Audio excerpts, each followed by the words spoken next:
फिक्र में बात G7 की, जिसका मकसद वैसे तो दुनिया के कई गंभीर मुद्दों पर विमर्श करना और वैश्विक विकास का एजेंडा तय करना है, लेकिन कनाडा में G7 का फर्स्ट डे फर्स्ट शो विवादों से हाउसफुल रहा है, क्योंकि पहले दिन इसके मंच पर कूटनीति कम और दिखावा ज्यादा और वर्ल्ड लीडर्स में खुलकर टकराव देखने को मिला। G7 समिट में जब आज स्टेज पर फैमिली फोटो सेशन चल रहा था, तभी ट्रंप ने सभी देशों के राष्ट्राध्यक्षों से कहा, मुझे अमेरिका जल्दी निकलना है। दिखावे वाली इस डिप्लोमेसी में ट्रंप ने रूस के राष्ट्रपति व्लादिमीर पुतिन को लेकर मीडिया के कैमरों के सामने कनाडा के प्रधानमंत्री को खूब सुनाया। इसके बारे में भी आपको बताएंगे। इसके बाद दिखावे वाली कूटनीति मैक्रों और ट्रंप की जुबानी युद्ध पर आधारित है, जिसमें ट्रंप ने मैक्रों को पब्लिसिटी का भूखा बता दिया। और फिर यह भी देखिए कैसे जब ट्रंप मीडिया से बात कर रहे थे तो अचानक कनाडा के पीएम मार्क कार्नी ने ट्रंप की बोलती बंद कर दी। खैर, ये G7 कम D7 ज्यादा दिखाई दे रहा है, डिवाइडेड 7। खैर, दिखावे वाली डिप्लोमेसी पर फिक्र की कई फाइलें हैं। इसकी शुरुआत आज के सबसे चर्चित वीडियो से करते हैं। यह वीडियो उस वक्त का है जब G7 के स्टेज पर सभी सदस्य देशों के राष्ट्राध्यक्ष का फोटो सेशन चल रहा था। ट्रंप ने सारे नेताओं के साथ फोटो भी खिंचवाई, लेकिन फिर जो कहा उससे मंच पर खड़े बाकी नेता चौंक गए। ट्रंप ने कहा, मुझे अमेरिका जल्दी निकलना है। इस बारे में हम आपको पहले बता चुके हैं। इसके बाद एंट्री हुई फ्रांस के राष्ट्रपति इमैनुअल मैक्रों की, जिन्होंने ट्रंप के जल्दी अमेरिका लौटने को लेकर कुछ ऐसा कह दिया या कर दिया जिससे ट्रंप भड़क गए और मैक्रों को पब्लिसिटी का भूखा तक बता दिया। दरअसल राष्ट्रपति मैक्रों ने दावा किया कि ट्रंप कनाडा में G7 शिखर सम्मेलन जल्दी छोड़कर इसलिए चले गए क्योंकि वो इजराइल ईरान संघर्ष विराम पर काम कर रहे हैं और अगर युद्ध विराम हो जाता है तो अच्छी बात होगी और फ्रांस भी इसका समर्थन करेगा। जब मैक्रों का यह बयान ट्रंप तक पहुंचा तो उन्होंने क्या कहा, यह बताएंगे। पहले मैक्रों की बात सुनिए, जो G7 में टकराव की एक वजह बन गया। लेकिन इमैनुअल मैक्रों का यह बयान डोनाल्ड ट्रंप को बिल्कुल पसंद नहीं आया। उन्होंने इस पर कैसे प्रतिक्रिया दी वो देखिए आप। ट्रंप ने सोशल मीडिया अकाउंट पर लिखा, पब्लिसिटी के भूखे मैक्रों ने गलती से कहा है कि मैं G7 छोड़कर वापस वॉशिंगटन जा रहा हूं ताकि इजराइल और ईरान के बीच युद्ध विराम पर काम कर सकूं। गलत। उन्हें नहीं पता कि मैं अब वॉशिंगटन क्यों आ रहा हूं, लेकिन इसका निश्चित रूप से युद्ध विराम से कोई लेना देना नहीं है। ये इससे कहीं ज्यादा बड़ी बात है, चाहे जानबूझकर हो या अनजाने में। इमैनुअल हमेशा गलत ही बोलते हैं। खैर, G7 शिखर सम्मेलन में तीसरा टकराव तब हुआ जब अमेरिका के राष्ट्रपति डोनाल्ड ट्रंप ने समिट शुरू होने से पहले रूस के राष्ट्रपति पुतिन को लेकर कनाडा की क्लास लगा दी।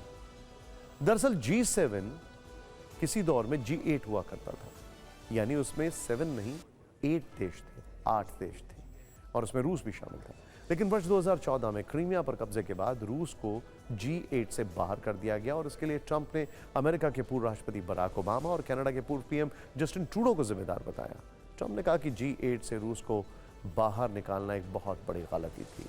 G8 से बाहर निकाले जाने से पुतिन का बहुत अपमान हुआ है। इसी वजह से पुतिन G7 के अन्य किसी नेता से बात नहीं करना चाहते। पुतिन सिर्फ मुझसे बात करते हैं और किसी से बात नहीं करते हैं। अगर रूस आज भी G8 में होता तो अभी युद्ध नहीं होता। यानी ट्रंप ने G7 की मेजबानी कर रहे कनाडा को उसी के घर में बैठकर खूब सुनाया और ये सब कुछ कनाडा के प्रधानमंत्री मार्क कार्नी सावधान मुद्रा में खड़े होकर सुनते रहे। तो कुल मिलाकर ट्रंप अगर जल्दी चले गए वहां से तो क्या बाकी देश राहत महसूस कर रहे थे, वरना कुछ और बयान आ रहे होते। ऐसा मैं नहीं कह रहा हूं, ऐसे ही चर्चाएं हैं गरम। खैर, वैसे सोशल मीडिया पर G7 शिखर सम्मेलन का एक और वीडियो वायरल हो रहा है जिसमें ट्रंप असहज दिखाई दे रहे हैं और उसकी वजह बने कनाडा के प्रधानमंत्री मार्क कार्नी। दरअसल ये वीडियो उस वक्त का है जब अमेरिकी राष्ट्रपति ट्रंप मीडिया से बात कर रहे थे, लेकिन तभी पास खड़े मार्क कार्नी ने अचानक ट्रंप की प्रेस वार्ता रोक दी और कहा कि एक अध्यक्ष और मेजबान देश के तौर पर मुझे अपना काम करने दें। यह सुनकर ट्रंप थोड़ा असहज हो गए। G7 के विवाद आपने देख लिया। अब आपको दुनिया के सबसे ताकतवर और प्रभावशाली देशों के इस समूह का दोहरा चरित्र दिखाते हैं, साथ ही उस FATF के बारे के दोहरे रवैये के बारे में बताते हैं जिस पर आतंक फैलाने वाले देशों की आर्थिक कमर तोड़ने की जिम्मेदारी है। लेकिन दुनिया की ये दोनों ताकतवर संस्थाएं G7 और FATF पाकिस्तान प्रायोजित आतंकवाद पर एक अजीब सी खामोशी ओढ़े हुए हैं। ये वही संस्थाएं हैं जो दुनिया के बाकी देशों को उनकी नीतियों पर ज्ञान देती हैं, लेकिन जब बात पाकिस्तान और आतंकवाद की आती है तो इनकी जुबान सिल जाती है। ये खबर हम आपको इसलिए बता रहे हैं क्योंकि एफएटीएफ ने पहलगाम आतंकी हमले को लेकर एक बयान जारी किया है। एफएटीएफ ने कहा है कि हमला आतंकियों की आर्थिक मदद के बिना संभव नहीं था।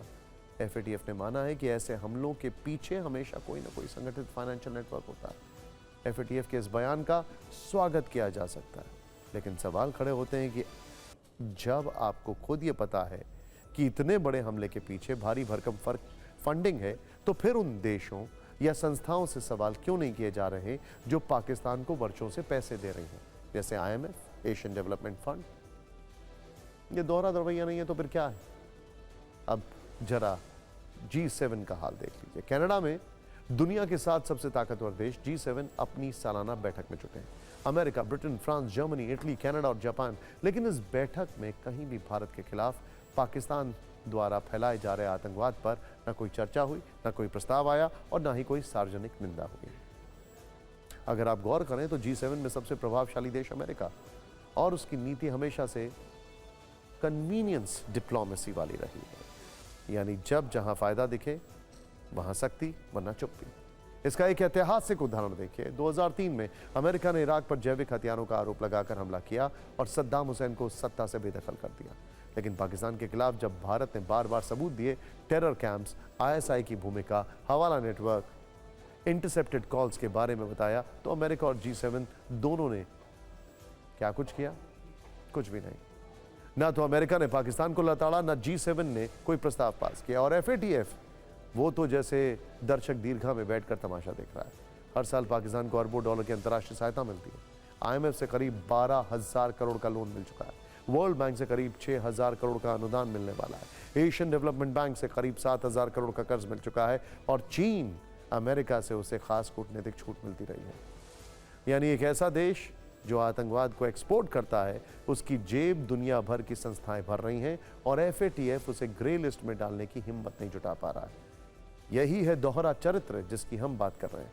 ध्यान देने वाली बात यह है कि भारत की लड़ाई सिर्फ आतंकियों से नहीं है, ये लड़ाई है उस अंतर्राष्ट्रीय चुप्पी से भी जो आतंक के खिलाफ तो बोलती है लेकिन आतंक के स्रोत के खिलाफ मौन धारण कर लेती है।